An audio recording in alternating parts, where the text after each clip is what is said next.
Good morning, everyone. I want to go over a couple of things here based on our acid-base unit. So one of the things that I think we've been struggling with is the idea of conjugates.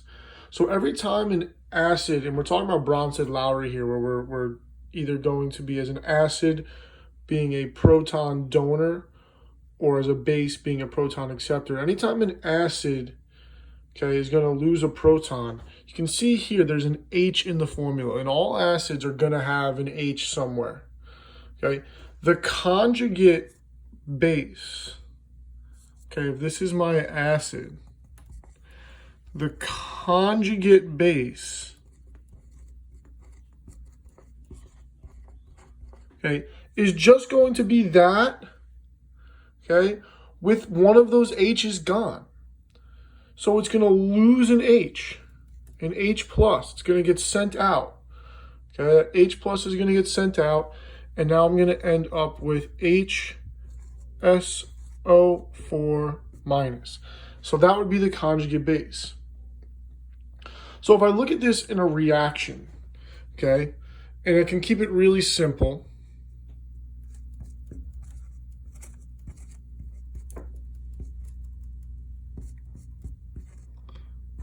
If I add water into my reaction here,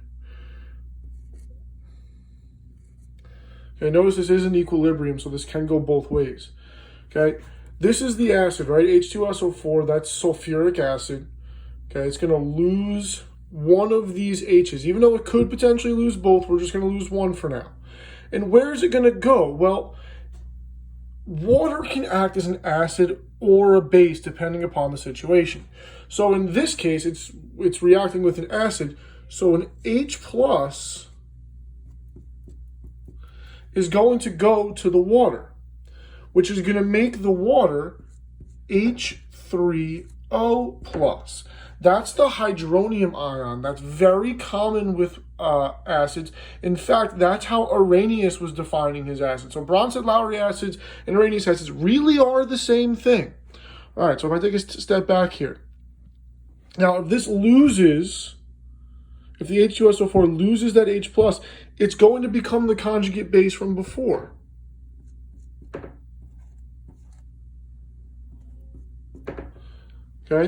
So that's what my reaction ends up looking like. Now, I'm not done with recognizing certain connections here because I want to see where my conjugates are. So here and here, my conjugate acid, my conjugate base. My base, conjugate acid.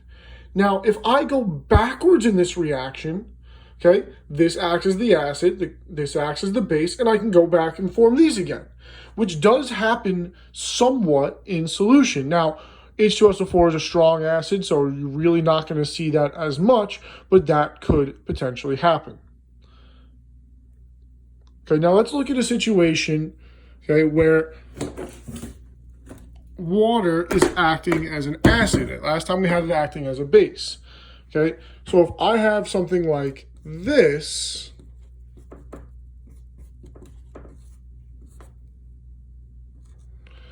NH3 plus H2O, NH3 is a base. So this is going to be a proton acceptor. So an H plus has to come into that, and it's going to be lost by the water, which is going to form, when this loses H plus, OH minus, and NH4 plus, the ammonium ion. You can see here, this was the base.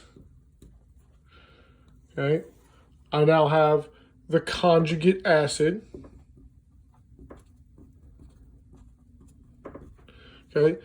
This was the acid in this case. Remember in our example before, it was the base, water.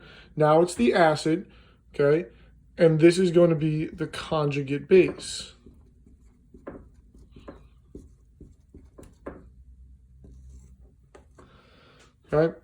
So I know this was a bit of a sloppy video, and I'm going to work on trying to get a better way to film it. I just recently got my hands on this whiteboard, but hopefully this helps with understanding conjugate acids, conjugate bases, and what they look like in reactions. Remember, we're really talking about Bronsted-Lowry here. It's the best way for us to define them. As much as Arrhenius makes sense, because again, we have a base forming the OH minus ion. When you see them reacting together, where there's no water in play, it's going to make it a lot easier to just think of proton acceptors as bases and proton donors as acids. Okay? So I've posted a few questions here on Edpuzzle. Please complete those.